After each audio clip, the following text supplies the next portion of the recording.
Chapter 26. Those turbulent teen years. Growing up is never easy, particularly when high-spirited young people reach the age of 12 or 13 years.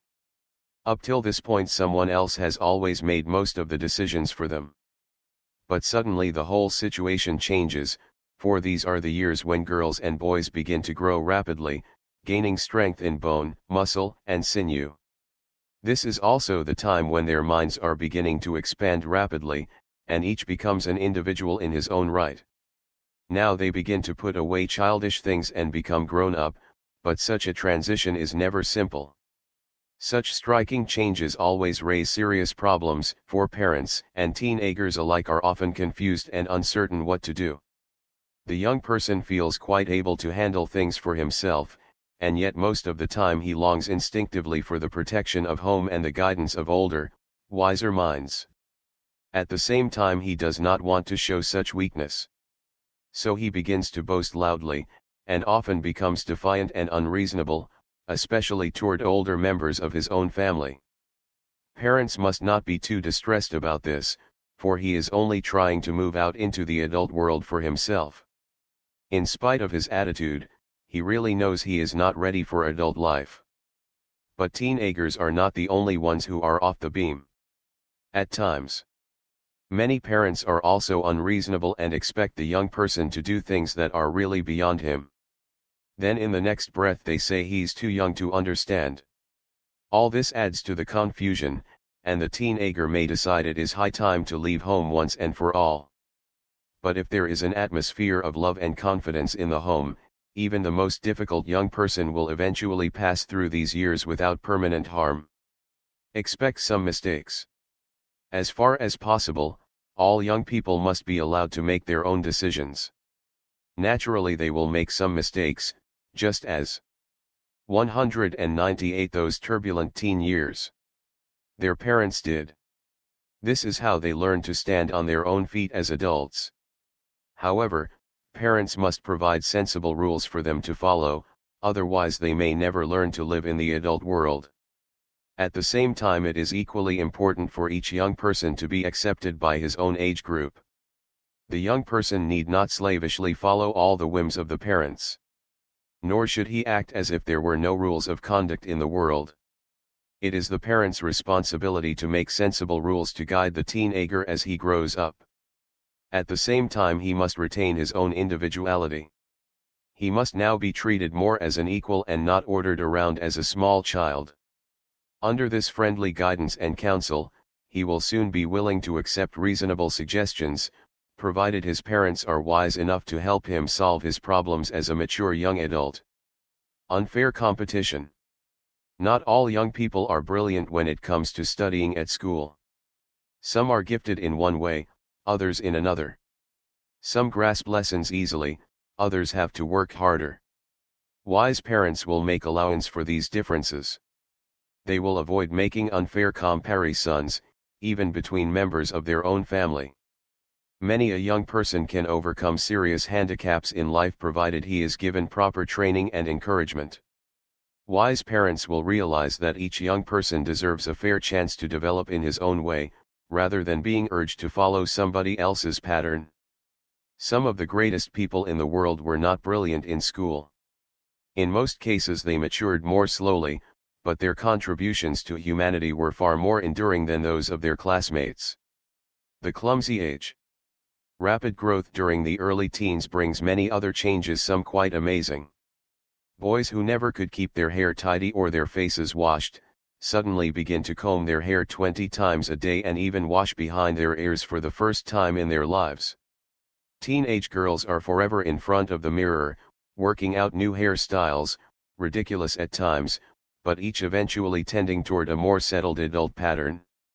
Teenagers are very anxious to be accepted by those of their own age, and most of all by those of growing problems. 199. The opposite sex. All these changes are perfectly normal and are just part of growing up. But many other amusing things happen during these eventful teenage years. Their rapidly growing bodies are often awkward and hard to manage. They seem to be all arms and legs and cannot coordinate themselves properly. They stumble around knocking things out of place, and are continually dropping and breaking things they touch. This is indeed a most distressing stage, but fortunately it soon ends.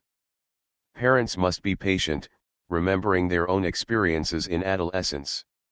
Their young people need sympathy and understanding, not harsh criticism during this stressful time. Growing tall. Then there is the matter of growth. All young people do not grow at the same rate. Some may shoot up as much as 6 or 7 inches in 1 year, while others seem to be standing still. The tall one feels awkward and conspicuous because of his height and wishes he would stop growing so fast. The shorter one feels equality out of place, envies the taller one, and wonders what is wrong with himself. The short teenager still looks like a child, and because of his height, he may be treated as such. This annoys him, for already his mind is expanding. On the other hand, the tall adolescent is already beginning to look like an adult, but most of the time he may still reason more or less like a child. How can they help feeling confused? Understanding and patience on the part of parents is vitally important at this stage. Sex problems of young people. During the teenage years, all normal young people suddenly become conscious of sex. Striking changes are now taking place within the body, producing new reactions that are often followed by deep feelings of guilt. How these peculiar problems are handled will mean a great deal both now and in the years to come. Bad company and a lack of proper guidance may lead to a life of sorrow and tragedy. Many parents are embarrassed to explain about sex, hoping the young person will learn the true facts of life from someone else. Such sources of information are often faulty, and sometimes they are downright immoral. F14. 200 Those turbulent teen years. Many a nervous woman can trace the beginning of her illness to the fact that she was not told in advance about menstruation and the facts of life.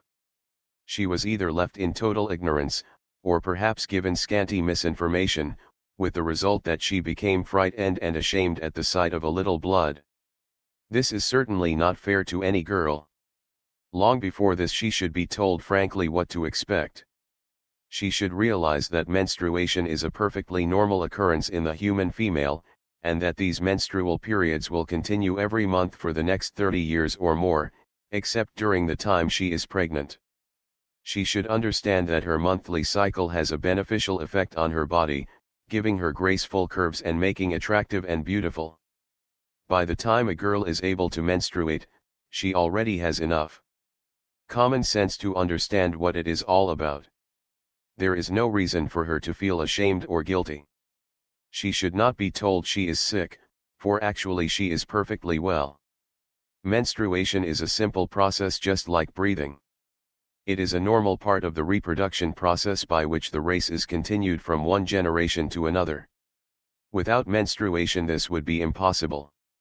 Having begun her monthly periods, she is already a woman physically, although she still has a lot more growing up to do. When girls menstruate, the monthly cycle in the girl is controlled by the glandular system. No one really knows very much about why menstruation starts when it does, nor exactly how it is regulated. But we do know that when a girl reaches a certain size and age she will begin to menstruate, usually every 28 days from 3 days or so, although this may vary from one person to another.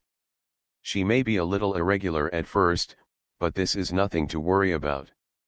Some girls begin their menstrual periods as early as 11 years of age. Others do not begin until their 16th year, yet all are perfectly normal. There is no reason for undue concern if the beginning of menstruation seems to be a little delayed. This may be a family trait. This time of life known as puberty or the beginning of menstruation is the time when a girl grows most rapidly. She may even feel a little embarrassed because she is 1 or 2 inches taller than the female. Problems 201. Boys her age. But she has no need to worry. The boys will soon catch up and become taller as their glandular organs begin to develop and function. This is all part of the normal growing process in either sex. During the teen years or adolescence, nature does a wonderful piece of sculpturing. As her body takes shape, the natural feminine curves appear. Her breasts begin to develop and hair begins to grow under her armpits and around the genital organs. Soon her face takes on the shape of a mature young woman, making her highly attractive to the male, a fact she quickly recognizes and uses to her advantage as she grows older. 1. Female problems in young girls. Usually the female organs of a growing girl operate without anything unusual occurring. But there are times when the girl may be troubled by an excessive white discharge known as leukorrhea. This is not a normal occurrence. She should seek the counsel of her doctor, rather than discussing the problem with those not qualified to advise her. However, a slight discharge is not unusual at ovulation, midway between periods, or during times of strong sexual excitement. There is nothing abnormal in this. But if there is intense itching, the trouble may arise from certain organisms, such as trichomonas, or some other type of infection. Pinworms are another source of irritation in the vagina, particularly in younger girls. Treatment is easy today, with the use of antipar or piperazine citrate.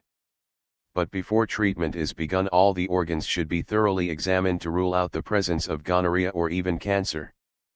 Painful menstruation. Some girls are troubled with genuinely painful menstrual periods. However, such cases are far less common than most people imagine. It is true that just before the menstrual period begins, some girls seem to feel a slight sense of depression. This is not abnormal. The girl should be encouraged to go about her normal activities just as though nothing had happened.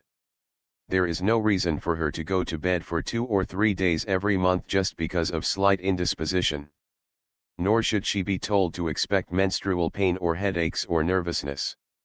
If these do occur, the trouble might be due to her body retaining fluids because of certain chemical changes in the 202 those turbulent teen years. Bloodstream. At this time a girl may gain from 2 to 5 pounds in weight. Doctors often prescribe a tablet of chlorothiazide daily for the last 5 days before menstruation each month. During a normal menstrual period a girl loses a relatively small amount of blood, usually less than half a cupful, and her body soon makes this up again. However, if bleeding is excessive and pain rather severe, it is time to do something about it. Some minor abnormality may need correction. Today we have useful medicines for regulating the time of the menstrual flow, if it should need to be corrected in any way. Dealing with the other sex. Every young woman should realize that her future is largely governed by her own attitude toward life. Much will depend on how she conducts herself with the opposite sex. Girls of loose morals may be popular for a while, but in the end they will only succeed in destroying themselves. Any normal girl has one basic goal in life: to become a successful wife and mother. Instinctively she knows that a happy marriage is impossible unless both husband and wife mutually love and respect each other. If she wants to be respected by her husband she must first respect herself. To win his respect, she must set a high standard for her own conduct, so that he will know she values her own future too highly to enter into any questionable type of conduct. If she is foolish enough to be persuaded into premature sex relations, she is making a grave mistake. Not only will she always feel guilty, but in future years she may have serious doubts about her own reliability and trustworthiness. When it comes to real peace and happiness in later life, there is no substitute for chastity. Danger of cancer. Early sex relations raise another serious question, that of cancer. Medical studies for a number of years have shown that cancer of the cervix is more prevalent in women who have indulged in premature sex relations during their early teens. The most dangerous time is apparently between 14 to 18 years of age. For this reason, if for no other, a girl should wait until she is mature before entering into sex relations. Male sex problems 203. Masturbation. All teenage boys are soon aware of certain sex problems that never seem to exist in early childhood. This is also true of girls, but usually to a lesser degree. The rapidly growing sex organs are easily stimulated, often to the embarrassment of the young person. Unless the young person is careful, harmful habits may be formed that may plague a person to the end of his or her days. The act of self-stimulation, known as masturbation, is often a real problem to the young person, and always raises the question of what can be done about it. These secret acts of sexual excitement can be definitely harmful, especially when carried to excess. Often the individual tends to become secretive, living a kind of dream world where fantasy plays a dominant part. Many highly nervous older women freely admit that most of their troubles stem from some form of self-stimulation, indulged over long periods of time. Among teenage young people, nervous problems are always more common in those who indulge in this sort of thing. Many of them seem unable to face reality. Frequent masturbation, with its tendency to daydreaming, can be harmful, particularly to those who are subject to nervous depression. Young people who want to enjoy life should avoid all such practices. We should point out, however, that an occasional emission of seminal fluid during sleep is not unusual in any young man.